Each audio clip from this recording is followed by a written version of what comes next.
नमस्कार दोस्तों, त्रिवेणी लर्निंग पर आप सभी का स्वागत है। दोस्तों आज मैं लेके आया हूँ आपको क्लास सेवन्थ की एनसीईआरटी। क्लास सेवन्थ की एनसीईआरटी है, ठीक। कौन सी भैया? पर्यावरण की। ठीक, हमारा पर्यावरण से ये शुरू ही हो रही है। इसके पहले मैंने 6 की एनसीईआरटी जियोग्राफी की पूरी ख़त्म कर दी है। आप हमारे चैनल पर जाकर के प्ले लिस्ट में देखेंगे तो आपको कक्षा 6 की एनसीईआरटी पूरी एक एक चैप्टर बढ़िया से पढ़ा हुआ है भैया, आप जाकर के वहाँ देख सकते हैं। ठीक, अब हम शुरू करने जा रहे हैं क्लास सेवन्थ की एनसीईआरटी ज्योग्राफी की। ठीक, तो हमारा पहला चैप्टर क्या है भैया? पहला चैप्टर है हमारा पर्यावरण। तो आज हम क्या करेंगे, इसके पहले चैप्टर के बारे में डिस्कस करेंगे। ठीक, चलिए आगे चलते हैं।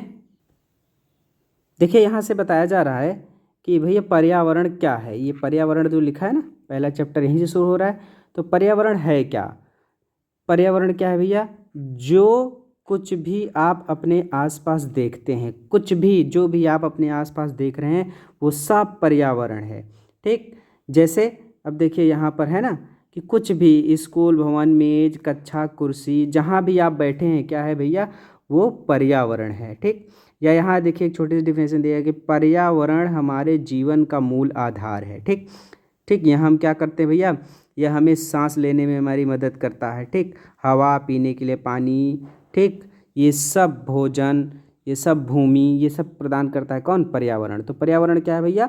सिंपल बात क्या कि जो कुछ भी आप अपने आसपास देखते हो वो सब क्या है? पर्यावरण है। ठीक, कुछ वस्तुओं का निर्माण प्रकृति ने किया है, जैसे पर्वत, नदियाँ, पेड़, प्राणी। ठीक, ये सब क्या है? प्रकृति ने निर्माण किया है। और कुछ कैसा है भैया? मानव ने बनाया है, जैसे सड़क, कार, कपड़े, किताब। ठीक, अब देखिए एक मोटी मोटी बात आपको ऐसे बता दूं, ऐसे समझिए, यहाँ देख लीजिए, यहाँ ऐसे देख लीजिए कि जो भैया पर्यावरण है ना, ठीक, मुख्य रूप से पर्यावरण को देखेंगे कि दो पार्ट इसको मिलते हैं। ठीक, एक तो मिलेगा प्राकृतिक, ठीक, और दूसरा मिलेगा मानव निर्मित। ठीक, तो प्राकृतिक पर्यावरण भी हो सकता है, मानव निर्मित भी पर्यावरण हो सकता है। तो जो प्राकृतिक पर्यावरण है, इसमें प्रकृति ने जो चीज़ बनाया है ना, पेड़, पौधे, पर्वत, पठार, नदियाँ, ये सब प्रकृति की होगी। मानव निर्मित जो पर्यावरण होता है ना, याद रखिए इसी को सांस्कृतिक पर्यावरण भी कहते हैं। क्या? सांस्कृतिक पर्यावरण। तो यानी मानव जो पर्यावरण बनाया है उसमें सड़कें हैं, स्कूल, भवन है, गाड़ी है, रोड है। ठीक, ये सब जो भी है ना, जिसने जो भी चीज़, वस्तुएं, कुर्सी, मेज, सब मानव निर्मित पर्यावरण इसमें आएगा। ठीक, और प्राकृतिक पर्यावरण में क्या? चट्टान है, पहाड़ है, ठीक, नदियाँ, समुद्र, ये सब क्या है? पर्यावरण के प्राकृतिक घटक हैं। ठीक, तो अब बात समझ गए होंगे। आगे चलते हैं। अब जैसे यहाँ देखिए ये बातें हो गई, देखिए यहाँ ये देख रहे हैं ना, पर्यावरण के घटक दिखाया जा रहा है। भैया पर्यावरण के घटक कितने यहाँ पर दिखाया जा रहा है? पर्यावरण के 3 घटक यहाँ पर दिखाए जा रहे हैं। ठीक, पर्यावरण के 3 घटक कौन कौन से हैं ये देख लीजिए। पर्यावरण के 3 घटक कौन कौन से हैं? प्राकृतिक पर्यावरण, ठीक, मानव निर्मित पर्यावरण, और मानव खुद अपना पर्यावरण बना रहा है। ठीक है ना, मानव का एक अपना ही पर्यावरण है भैया। ठीक, तो मानव भी किस में आएगा? मानव भी पर्यावरण का ही हिस्सा है। ठीक, तो मुख्य रूप से पर्यावरण के भैया देखिए यहाँ 3 घटक दिखा रहे हैं, प्राकृतिक, मानव निर्मित और मानव खुद क्या है? पर्यावरण के घटक हैं। ठीक, अब देखिए प्राकृतिक पर्यावरण में क्या है? जैव मंडल है, मतलब इसमें देख रहे हैं ना जितने भी है पेड़, पौधे, जानवर, जंतु, ये सब हैं इसमें। ठीक, उसके बाद प्राकृतिक पर्यावरण में स्थल मंडल भी आपका आता है। ठीक, जिसमें महाद्वीप, ये चट्टानें, ये सब आता है। ठीक, वायुमंडल है, जलमंडल है। ठीक, तो वायुमंडल, जलमंडल जो है ना, ये जलमंडल, ये सब प्राकृतिक पर्यावरण है। ठीक, मानव निर्मित पर्यावरण में देख लीजिए, तो मानव निर्मित पर्यावरण में देख रहे हैं इमारतें हैं, पुल है, सड़क है, स्मारक है, उद्योग है, ये सब क्या है? मानव ने बनाए हैं ना, यही तो है सांस्कृतिक पर्यावरण। ठीक, तो ये सब क्या है? मानव निर्मित पर्यावरण है, हो गया। ठीक, अच्छा मानव खुद आ रहा है, मानव खुद आ रहा है पर्यावरण के घटक में। तो इसमें देख लीजिए एक बार क्या क्या है कि मानव में देखिए मानव एक व्यक्ति भी हो सकता है, एक व्यक्ति का उसका अपना पर्यावरण है, परिवार उसके पर्यावरण में है, मानव पर्यावरण में, ठीक। पूरा का पूरा समुदाय किस में आता है, मानव पर्यावरण में। मानव का धर्म, शैक्षिक, आर्थिक, राजनैतिक स्थिति, ये सब क्या है, मानव के पर्यावरण हैं, ठीक। मानव के आसपास ये सब सारी चीज़ें घट रही हैं। तो पर्यावरण के घटक समझ में आए भैया। सीधी सीधी बात है क्या कि पर्यावरण के 3 घटक यहाँ दिखा रहा है। कौन कौन से, प्राकृतिक, मानव निर्मित और मानव खुद, ठीक। तो ये हो गया पर्यावरण के घटक। चलिए आगे चलते हैं। आगे क्या है भैया, आप देख लीजिए कि किसी भी जीवित प्राणी, कोई भी जीवित प्राणी, आप खुद, आप मान लीजिए अपने आप को ही रख लीजिए बीच में, ठीक, आप खुद, ठीक। किसी भी जीवित प्राणी के चारों ओर पाए जाने वाले लोग, स्थान, वस्तुएं, ठीक, ये सब क्या है भैया, पर्यावरण, ठीक। जैसे आप हैं तो आपके साथ आपके दोस्त होंगे, ठीक। आपके साथ आपके जो इंस्ट्रूमेंट है, मोबाइल है, आप साथ में लेके चल रहे हैं, जो जिस पर बिस्तर पे बैठे हैं, कुर्सी, टेबल, मेज, वो सब क्या है, वस्तुएं हैं। ये सब मिला करके क्या है भैया, पर्यावरण बन रहा है। तो सिंपल बात यही है क्या कि किसी भी जीवित प्राणी के चारों ओर पाए जाने वाले स्थान, वस्तु, ये सब क्या है, पर्यावरण है, ठीक। यह प्राकृतिक भी हो सकता है और मानव निर्मित भी। अभी हमने दिखाया भी कि प्राकृतिक पर्यावरण में क्या आ रहा है, जल आ रहा है ना, पेड़ पौधे, जीव जंतु, नदियाँ, ये सब प्राकृतिक पर्यावरण है। फिर मानव निर्मित पर्यावरण क्या है, रोड है, सड़क है, मंदिर है, ये सब क्या है, मानव निर्मित पर्यावरण है, ठीक। तो अब समझ लीजिए कि यह मतलब क्या है, पर्यावरण जो है वो किन परिघटनाओं का मिश्रण है, प्राकृतिक और मानव निर्मित परिघटनाओं का मिश्रण है, याद रखिएगा, ठीक। अब देखिए प्राकृतिक पर्यावरण में पृथ्वी पर पाई जाने वाली जीवी अजीवी दोनों परिस्थितियां सम्मिलित हैं, ठीक। जैसे ये प्राकृतिक पर्यावरण है ना, अभी हमने दिखाया, क्या दिखाया, देखिए एक बार फिर से देख लीजिए यहाँ पे, ये देख रहे हैं ना, जो प्राकृतिक पर्यावरण है, ये प्राकृतिक पर्यावरण का घटक है ना, ये प्राकृतिक पर्यावरण। तो प्राकृतिक पर्यावरण में आप जल मंडल, वायुमंडल, स्थल मंडल, जीव मंडल, सजीव, ये सब देख रहे हैं। तो मोटी मोटी बात अगर इसी चित्र को देख लें तो आपको 2 चीज़ें समझ में आएंगी, ठीक। क्या समझ में आएगी कि जैसे जल है, वायु है, स्थल है ना, ये जो सारी चीज़ें हैं ये अजैव है, ठीक। अजैव मतलब इसमें जीवन नहीं है, ठीक। लेकिन जो ये दिख रहा है ना सजीव, सजीव में जीवन है, तो इसमें 2 घटक आते हैं ना, एक तो पेड़ पौधे आ जाएंगे इसमें, एक तो जंतु आ जाएंगे इसमें, ठीक। तो प्राकृतिक पर्यावरण के ही 2 घटक हो जाते हैं। कौन से, एक जैविक होता है और एक जैविक होता है और एक अजैविक होता है, ठीक। तो अजैविक में आप देख रहे हैं मिट्टी है, वायु है, जल है, तो ये सब क्या है, अजैविक हैं। सजीव में क्या होता है, पेड़ पौधे, जीव जंतु आ जाएंगे, मानव भी इसी में आ जाएगा, याद रखिएगा। प्राकृतिक पर्यावरण में मानव भी आता है, ठीक, मानव भी आएगा प्राकृतिक पर्यावरण, क्योंकि वो जीव है ना भैया, तो मानव खुद एक प्राकृतिक पर्यावरण में आता है।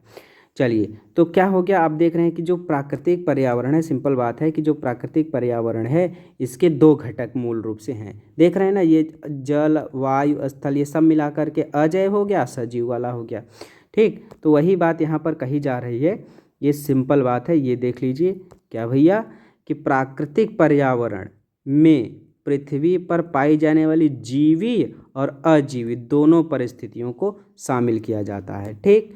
तो सिंपल बात ऐसे समझ लीजिए भैया क्या कि जीवी क्या है कि सभी प्राणियों का संसार, ठीक, क्या है, जैसे पादप और जंतु, ये क्या है, जीवी पर्यावरण। अजीवी में क्या होता है भैया, निर्जीव पदार्थ, ठीक, जैसे स्थल, ये क्या है भैया, अजीवी, ठीक। चलिए, तो आगे देखिए कि जबकि मानव पर्यावरण में क्या भैया, मानव ने जो बनाया है उसमें मानव की परस्पर क्रियाएं और उनकी गतिविधियां शामिल हैं, जैसे रोड है, सड़क है, हवाई जहाज है, जो निर्जीव वस्तुएं आ रही हैं जिसने मानव ने बनाया है ना, वो क्या होगा, मानवीय पर्यावरण में आएगा, ठीक।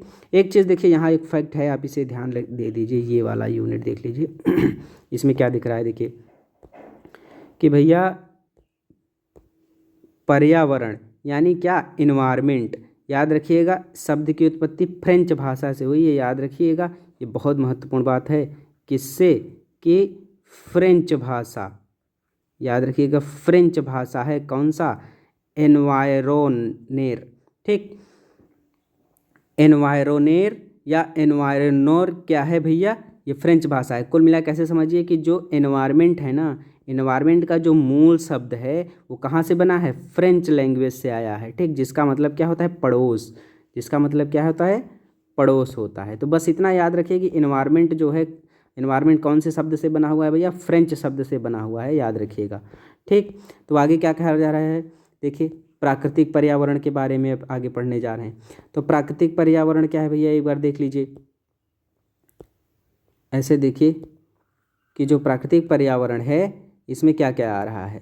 प्राकृतिक पर्यावरण में भूमि, जल, वायु, पेड़ पौधे, जीव जंतु, ये सब मिलकर के क्या बना रहे हैं, प्राकृतिक पर्यावरण बना रहे हैं। ठीक, इसमें देखिए जीव जंतु हो गया ये सजीव, और बाकी ये पेड़ पौधे जीव जंतु सजीव हो गया, भूमि जल वायु क्या हो गया, निर्जीव हो गया, भौतिक तत्व हो गए। तो कहने का मतलब ये है, सिंपल बात, कि भैया प्राकृतिक पर्यावरण क्या है कि जिसमें भूमि जल वायु पेड़ पौधे जीव जंतु मिलकर क्या बना रहे हैं, प्राकृतिक पर्यावरण बना रहे हैं। ठीक, आप पहले से भी इसके पहले वाली क्लास में भी आप पढ़ चुके हैं कि भैया स्थल मंडल, जल मंडल, वायुमंडल, जैव मंडल के बारे में पहले भी पढ़ चुके हैं। ठीक, पृथ्वी की ठोस पपड़ी, जो पृथ्वी होती है ना, पृथ्वी की ये जो सतह है ऊपर वाली, इसकी बात करा जाए कि पृथ्वी की जो ठोस पपड़ी है क्या भैया है, वो स्थल मंडल वही है।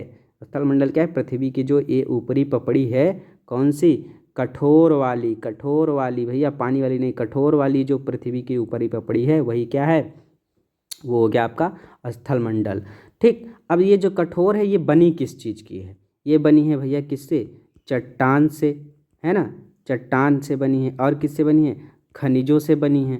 ठीक, चट्टानों और खनिजों से ये बने हुआ है। और इसी चट्टान और खनिज के ऊपर क्या आ जा रहा है, ऊपर पतली परत आ जा रही मिट्टी की, तो ऊपर से ये थोड़ा चिकना हो गई, अंदर तो पूरा चट्टान भरी पड़ी है ना, और पूरा चट्टानों के ऊपर क्या हो गई, मिट्टी आ गई। तो यही कहा जा रहा है कि भैया यह क्या है, चट्टानों खनिजों से बना है और मिट्टी की पतली परत से ढका है। ठीक, इसके ऊपर मिट्टी की पतली परत से ढका है। और क्या है भैया, पहाड़, ठीक, पठार, मैदान, घाटी, ये सब जो स्थलाकृतियाँ हैं ना, स्थलाकृति मतलब जो स्थल पर आकृति बन रही हैं। स्थल पर आकृति क्या बन रही हैं, पहाड़ पर्वत मैदान, आप देख रहे हैं ना प्रकृति में ये जब जो आकृतियाँ दिख रही हैं, प्राकृतिक आकृतियाँ, वो सब क्या हैं, स्थलाकृतियाँ। ठीक, स्थल पर जो आकृति, आप देखिए ये सब क्या भैया, विषम धरातल होता है ना, यहाँ पर कहीं पहाड़ है, कहीं बहुत ज़्यादा खाई है, फिर मैदान है। ठीक है ना, ये सब सारी चीज़ें हैं। तो ये सब क्या है, स्थलाकृतियाँ हैं, याद रखिएगा। ये स्थलाकृतियाँ भैया महाद्वीपों के अलावा महासागर की सतह पर भी पाई जाती हैं, याद रखिएगा। तो जो जैसे अभी स्थल हो गया ना, तो स्थल पर यहीं पर पर्वत होता है, ये पठार है, यहीं पर खाई है, यहीं पर। तो जैसे ये पठार पर्वत खाई है ना भाई, ऐसे ही जब आप समुद्र में जाओगे ना, इसे समुद्र हो गया ना, तो समुद्र में यहाँ पर जो है ना, ऐसा नहीं कि पूरा समतल है, यहाँ पर भी ऐसे उबड़ खाबड़ है, कहीं पर्वत है, पठार है, यहाँ पर भी सारी चीज़ें हैं, बस ये पानी में डूबी हुई हैं, ये बात कही जा रही है। ठीक, तो वही कहा जा रहा है कि भैया जो स्थलाकृति वाला विषम धरातल है, ये स्थलाकृतियाँ महाद्वीपों के अलावा क्या है, महासागर की सतह पर भी पाई जाती हैं, याद रखिएगा। ठीक, तो कुछ ऐसे पहाड़ हैं जो एक से निकल आते हैं ना, समुद्र के बाहर भी आ जाते हैं, तो वैसे टीपू टाइप का दिखने लगता है, द्वीप टाइप का दिखने लगता है।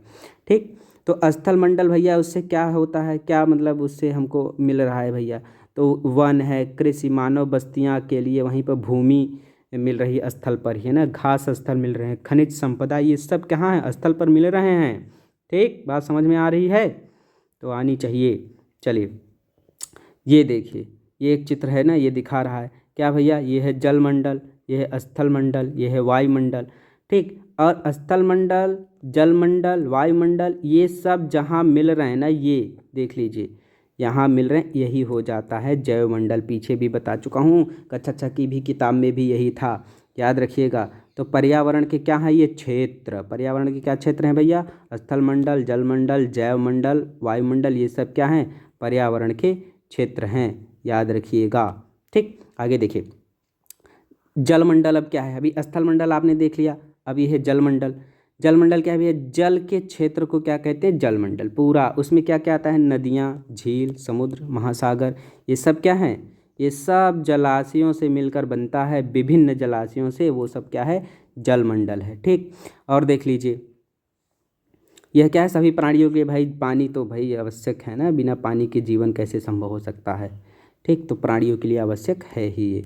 देखिए आगे क्या है, पृथ्वी के चारों ओर, जैसे अब देखिए ये पृथ्वी हो गई, तो पृथ्वी के चारों ओर ऐसे क्या है, बहुत सारा गैसें हैं, बहुत स्तरीय गैसें हैं, इसी को क्या कहा जाता है भैया, वायुमंडल। ठीक, तो पृथ्वी के बाहर ऐसे चारों तरफ वायु की पतली परत है, इसी को क्या कहते हैं, वायुमंडल। और एक चीज़ बहुत इंपॉर्टेंट बात है, ये ध्यान रखिएगा कि पृथ्वी का जो गुरुत्वाकर्षण बल है ना, वो चारों ओर से वायुमंडल को थामे रखता है। जैसे वायुमंडल हमेशा जहाँ जैसे पृथ्वी मूवमेंट करती है ना, तो पृथ्वी मान लीजिए सूर्य के चारों ओर चक्कर लगा रही है, सूर्य हो गया, सूर्य के चारों ओर चक्कर लगाएगी, तो पृथ्वी का वायुमंडल यहाँ है। तो ऐसा नहीं कि पृथ्वी जब यहाँ आ जाएगी तो वायुमंडल पीछे ही छूट जाएगा, ऐसा नहीं होगा। ये जहाँ जहाँ पृथ्वी जाएगी ना भाई, वो उसके साथ साथ वायुमंडल भी जाएगा। और ऐसा क्यों हो रहा है कि पृथ्वी जब ऐसे घूम रही है, चली आगे बढ़ती जा रही है, तो वायुमंडल भी साथ साथ घूम रहा है। उसका कारण क्या है कि जो पृथ्वी है ना, गुरुत्वाकर्षण बल के कारण वायुमंडल को अपने साथ बांधे रखती है। इसीलिए यही रीजन है क्या, कि जब पृथ्वी आगे बढ़ती है तो उसका वायुमंडल भी उसके साथ साथ आगे बढ़ता जाता है। ध्यान रखिएगा इस बात को। ठीक, और क्या करता है भैया, सूर्य से झुलसाने वाली जो गर्मी है ना और हानिकारक किरणें हैं, पृथ्वी रक्षा करती है, गुरुत्वाकर्षण ये वायुमंडल जो है ना, वायुमंडल रक्षा करता है किससे, सूर्य की गर्मी से, हानिकारक किरणों से वायुमंडल रक्षा करता है। इसीलिए तो जीवन संभव है, अद्भुत ग्रह है भैया पृथ्वी। ठीक है, चलिए अब देखिए, अब यहीं पर क्या है, वायुमंडल बना कैसे है, गैस, धूलकण और जलवाष्प। ठीक, गैस, धूलकण, जलवाष्प, इससे क्या बनता है भैया, इसकी उपस्थिति है, इसी से तो ये वायुमंडल बना हुआ है। वायुमंडल में परिवर्तन होने वाले मौसम एवं जलवायु में परिवर्तन होता है। ठीक, याद रखिएगा, वायुमंडल में क्या है भैया, फिर से देख लीजिए, वायुमंडल में परिवर्तन होने से मौसम और जलवायु में भी चेंज हो जाता है। ठीक, वायुमंडल बदलेगा तो मौसम बदलेगा, मौसम बदलेगा जलवायु बदलेगा, ये सब चीज़ें होंगी। ठीक, आगे याद रखिएगा, पादप एवं जीव जंतु, पादप और जीव जंतु मिलकर के क्या बना रहे हैं, जैवमंडल। और जैवमंडल कहाँ बनता है, अभी अभी हमने बताया, स्थल जल वायु जहाँ मिलते हैं वही क्या होता है, जीवन संभव होता है, उसी को कहते हैं जीवमंडल। ठीक, आगे है भैया पारितंत्र। ठीक, यहाँ देख लीजिए, ये पारितंत्र क्या है, तो सिंपल बात है, पारितंत्र यहाँ देख लीजिए डिफिनीशन दिया हुआ है। क्या है भैया पारितंत्र, ये देखिए यहाँ पर देख लीजिए, पारितंत्र है क्या, चेंज कर लेते हैं। अब देखिए ये है पारितंत्र। पारितंत्र क्या भैया, वह तंत्र जिसमें समस्त जीवधारी आपस में एक दूसरे के साथ, ठीक, जैसे मान लीजिए जंगल है, जंगल में शेर है, भालू है, चीता है ना, उसी में हिरण है, तो वो सब क्या कहते हैं, आपस में जो अंतःक्रिया करते हैं, आपस में उनका एक रिलेशन बनता है। और आपस में रिलेशन के साथ साथ ना भैया, पेड़ पौधों से भी इनका रिलेशन होता है, वहाँ से सांस लेते हैं, खाने के लिए भोजन मिलता है। ठीक, और क्या होता है भैया, तो पर्यावरण के उन भौतिक और रासायनिक कारकों के साथ भी उनका संबंध है। रासायनिक कारक मतलब देखिए ऑक्सीजन ले रहे हैं भैया, सोडियम है, पोटेशियम है, ठीक है, कैल्शियम है, सब जीव जंतु इस किस पर डिपेंड है, अपने अगल बगल के पर्यावरण पर ये सब चीज़ें डिपेंड हैं। ठीक, और आपस में भी अंतःक्रिया करते हैं, तो वही क्या होता है, पारितंत्र। पारितंत्र क्या हो गया, सिंपल बात है कि जो जीवधारी होता है वो आपस में भी उनका रिलेशन है।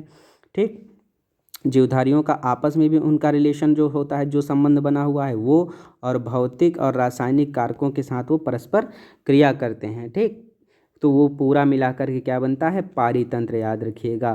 तो पारितंत्र हो गया, जिसमें क्या होता है भैया, वो निवास भी करते हैं वो सब। ठीक, वे सब ऊर्जा और पदार्थ के स्थानांतरण द्वारा संबंध है। तो किससे भैया, ऊर्जा और पदार्थों का मतलब क्या होता है, जैसे सोडियम है ना, सोडियम है, पोटेशियम है, ठीक, प्रोटीन है, नाइट्रोजन है। तो अब ये सब चीज़ें ना क्या होता कि पौधे, ये जीव जंतु पौधे से लेंगे, पौधे से किसी दूसरे जानवर में जाएगा, किसी दूसरे जानवर से तीसरे जानवर में, तो ये सब ट्रांसफ़र होता रहा। ऐसे ही ऊर्जा ट्रांसफ़र होती है ना भैया, ऊर्जा। ठीक, जो शाकाहारी हैं वो पेड़ पौधों से ऊर्जा लिए, और जो मांसाहारी हैं उनको खा करके ऊर्जा लिए। तो इस तरीके से एक पूरा इकोसिस्टम बन रहा है ना, वही क्या है, पारितंत्र। ठीक, पूरा एक दूसरे से जो रिलेशन है और पर्यावरण से जो रिलेशन है वो सब क्या हो गया भैया, पारितंत्र हो गया। ठीक, बात समझ में आई? तो समझ में आ जानी चाहिए। ये देखिए यहाँ पर एक चित्र दिया हुआ है, आप इसे ठीक से समझ लीजिए। क्या भैया, ये है क्या? ये देखिए ये क्या है? एक तालाब का पारितंत्र है। तो तालाब में देख लीजिए क्या क्या है भैया, ये देख लीजिए तालाब में कौन सा है, ये देखिए इसी में है आपके सब कुछ है, पेड़ पौधे हैं, ठीक, पक्षी हैं, है ना, गाय हिरण, ये सब क्या हैं, ये सब एक दूसरे से भी रिलेशन है इनका, और पेड़ पौधों से भी रिलेशन है, जल से इनका रिलेशन है, पानी पी रहे हैं। ठीक, तो ये पूरा क्या दिखा रहा है आपको, एक तालाब में कौन से जीव कैसे किस तरीके से एक दूसरे पर डिपेंड हैं। ठीक, ये बात ध्यान में रखिएगा। एक मोटी मोटी बात यहाँ पर बताई जा रही है क्या भैया, कि 5 जून को विश्व पर्यावरण दिवस मनाया जाता है। वेरी इंपॉर्टेंट बात है, याद रखिएगा। कब भैया? 5 जून को विश्व पर्यावरण दिवस मनाया जाता है। ठीक, सभी पेड़ पौधे, जीव जंतु, मानव अपने आसपास के पर्यावरण पर ही निर्भर हैं। ठीक, सब पेड़ पौधे, जीव जंतु, मानव, ये सब क्या हैं भैया, अपने आसपास के पर्यावरण पर ही तो निर्भर हैं भैया। हम कहाँ से गेहूँ चावल पाते हैं? पेड़ पौधों से ही तो पा रहे हैं ना, पर्यावरण से ही तो हमको मिल रहा है, सांसें मिल रही हैं, पानी मिल रहा है, ठीक, ऊर्जा मिल रही है। कहाँ से मिल रहा है? ये सब भैया मिल रहा है पर्यावरण से। ठीक, और देखिए प्राय वे एक दूसरे पर भी आश्रित हैं भैया। ठीक, चलिए, तो पेड़ पौधे पर भी आश्रित हैं और आपस में भी एक दूसरे पर आश्रित होते हैं। जीवधारियों का आपसी एवं अपने आसपास के पर्यावरण के बीच संबंध ही क्या होता है? पारितंत्र है। सिंपल बात, अभी बता भी दिया इसको। ठीक, जीवधारियों का आपसी एवं अपने आसपास के पर्यावरण के बीच जो संबंध है वही पारितंत्र। ठीक, तो इसमें अभी बता दिया, अभी समझ में आ जाना चाहिए। ठीक, तो क्या हुआ भैया, एक चीज़ देखिए, एक शब्दावली दिया है, वस्तु विनिमय पद्धति क्या होती है? यह वस्तुओं की अदला बदली का व्यापार है। ठीक, जिसमें धन प्रयोग नहीं होता। ठीक, तो इसमें क्या होता है? वस्तुओं का लेन देन होता है। मुझे क्या चाहिए, मैंने उससे ले लिया, उसको उसके पास जो था मैंने उसको दे, नहीं था उसको दे दिया, लेन देन हो गया। ठीक, वस्तुओं का लेन देन, पैसे का लेन देन नहीं, पैसा वहाँ प्रयोग नहीं होता है, केवल वस्तुओं का लेन देन। तो वो क्या होता है भैया? वस्तु विनिमय पद्धति, याद रखिएगा। ठीक, अब देखिए मानवीय पर्यावरण के बारे में देखिए। अभी प्राकृतिक पर्यावरण के बारे में देख लिया, जल, स्थल, वायुमंडल, ये सब क्या है? प्राकृतिक पर्यावरण है। ठीक, वन, तालाब के, ये सब क्या होता है? प्राकृतिक पर्यावरण। यहाँ देखिए मानवीय पर्यावरण क्या है भैया, कि मानव अपने पर्यावरण के साथ पारस्परिक क्रिया करता है और उसमें अपनी आवश्यकता के अनुसार चेंज भी करता है। ठीक, मानव क्या है? मानव अपना पर्यावरण बना रहे भैया। पहली बात तो वो पर्यावरण के साथ भी इंटरेक्ट करता है। ठीक, मतलब क्या है कि प्रकृति से भोजन पा रहा है, जल पा रहा है, ऊर्जा पा रहा है, ठीक, खनिज तत्व पा रहा है, और भी सारी चीज़ें पा रहा है। ठीक, तो ये पर्यावरण के साथ क्रिया हो गई, और अपनी आवश्यकता के अनुसार चेंज भी कर देता है ना। चेंज क्या कर रहा है भैया? बहुत सारी चीज़ें हैं। अपने एसी लगवा दिया कमरे में, एकदम ठंडे में बैठा है, आराम से पढ़ रहे हैं, जैसे आप बैठे हैं। ठीक, अपने घर में बैठे हैं। ठीक, तो आप जैसे बहुत ज़्यादा गर्मी अगर पड़ने लगती है तो आप क्या करते हैं? एसी लगवा लिया, ठीक है, कूलर चला लिया, फैन चला लिया। इसका मतलब क्या है? पर्यावरण कुछ और है, लेकिन आपने क्या किया? अपने अनुकूल अपना पर्यावरण बना लिया हुआ है। ठीक, उसमें आप बहुत ज़्यादा परिवर्तन भी कर रहे हैं, इससे नुकसान भी बहुत ज़्यादा हो रहा है, एसी वगैरह ये सब चीज़ों से, तो पर्यावरण को नुकसान हो रहा है। ठीक, तो अभी यही चीज़ें हैं। लेकिन शुरू शुरू में क्या ऐसा था क्या? बिल्कुल ऐसा नहीं था भाई। देखिए प्रारंभिक मानव जो था वो प्रकृति पर पूरे तरीके से निर्भर था, पूरा भी। ठीक, मतलब वो अपने से ज़्यादा चेंज नहीं कर सकता था, उसका जीवन एकदम सरल था, आसपास की प्राकृतिक वस्तुओं से ही उसकी सारी ज़रूरतें पूरी हो जाती थी। लेकिन जैसे जैसे आदमी समझदार होता गया, आवश्यकताएं उसकी बढ़ती गईं, तो क्या हुआ? वो पर्यावरण में परिवर्तन भी करने लगा। ठीक, नए नई चीज़ें सीखने लगा, फसल उगाया, पशुपालन किया, ठीक, और भी बहुत सारी चीज़ें किया, पहिए का आविष्कार कर दिया। ठीक, तो अब ये सब चीज़ें हो रही हैं ना, इससे क्या हो रहा है भैया, कि उस समय बहुत सारी चीज़ें थी, पशु पालना, ये सब चीज़ें सीख रहे पहिए। उसके बाद क्या होता है कि आवश्यकता से अधिक अन्न उपजाया गया। ठीक, वस्तु विनिमय पद्धति अभी बता दिया कि इसी से क्या हुआ? व्यापार करने लगा, वस्तु विनिमय पद्धति की शुरुआत हो गई। ठीक, व्यापार वाणिज्य ये सब औद्योगिक क्रांति से बड़े पैमाने पर उत्पादन प्रारंभ हो गया। ठीक, परिवहन में तेजी आ गई। ठीक भैया, बुलेट ट्रेन चल रही है, हवाई जहाज चल रही है, एरोप्लेन चल रही है, एक एक से अब ट्रेन आ गई हैं, वो सब चीज़ें बहुत तेज़ी आ गई है चीज़ों में। ठीक, सूचना क्रांति से पूरे विश्व में क्या हो गया भैया, संचार सहज और द्रुत हो गया। संचार गति मतलब समझ ही रहे हैं भैया, नेटवर्किंग सिस्टम है, आप अमेरिका में बैठ करके यहाँ से सारा काम हैंडल कर सकते हैं, यहाँ से बैठ करके अमेरिका में सारा काम हैंडल कर सकते हैं। कोई डेटा भेजना हो यहाँ से अमेरिका तो यूँ भेज देंगे, बस ईमेल में सर्च किया, डेटा अपलोड किया, तुरंत पहुँच गया। तो भाई इतना पूरा क्रांति आ गई इस सब चीज़ों की। ठीक, प्राकृतिक एवं मानवीय पर्यावरण के बीच सही संतुलन होना बहुत ज़रूरी है। ठीक, ऐसा नहीं कि पूरा पता चल रहा है कि पेड़ काटते जा रहे हैं, उद्योग लगाते जा रहे हैं और क्या कहते हैं पेड़ पौधे लगा नहीं रहे हैं, तो क्या हो दिक्कत होगी भैया। एक समय ऐसा आ जाएगा कि प्राकृतिक जो चीज़ें ख़त्म होने लगेंगी, ठीक, पर्यावरण के बीच असंतुलन हो जाएगा, तब जीवन संभव नहीं होगा। इसलिए सबसे ज़्यादा ज़रूरी क्या है कि प्राकृतिक एवं मानवीय पर्यावरण के बीच सही संतुलन बहुत ज़रूरी है। मानव को क्या भैया, पर्यावरण के साथ समरसता से रहने एवं उसका उपयोग सीखना चाहिए। मतलब क्या कि पेड़ पौधे जीव जंतु इन सब का रक्षा करनी चाहिए, पर्यावरण का रक्षा करना चाहिए। अगर रक्षा नहीं करेंगे तो आगे जा कर के बहुत ज़्यादा समस्या हो जाएगी। फिर क्या हो जाएगा भाई, मोए मोए हो जाएगा। ठीक, तो इसलिए मोए मोए ना हो तो क्या करना पड़ेगा, पेड़ पौधों की रक्षा करना पड़ेगा, प्राकृतिक चीज़ों की, पर्यावरण की पानी की बचत करनी होगी। ठीक, तो ये भैया आज पहली क्लास थी, कक्षा 7th की एनसीईआरटी हमने पढ़ लिया, पहला चैप्टर। ठीक, हम कल फिर लेकर के आएंगे इसका दूसरा चैप्टर डेली। ठीक, जैसे हमने 6 की क्लास पढ़ ली है ना भैया, 6 की क्लास जा करके आप पीछे प्लेलिस्ट में है, उसका वीडियो जा करके देख सकते हैं। ये आपका कक्षा 7 की एनसीईआरटी शुरू हमने किया है और आज ये पहला चैप्टर था। कैसा लगा हमें ज़रूर बताइएगा कमेंट करके भैया, और लाइक शेयर ज़रूर कर दिया करिए, मैक्सिमम लोगों के पास पहुँचता है ताकि हमसे लोग ज़्यादा से ज़्यादा जुड़ पाएँ। ठीक, नमस्कार।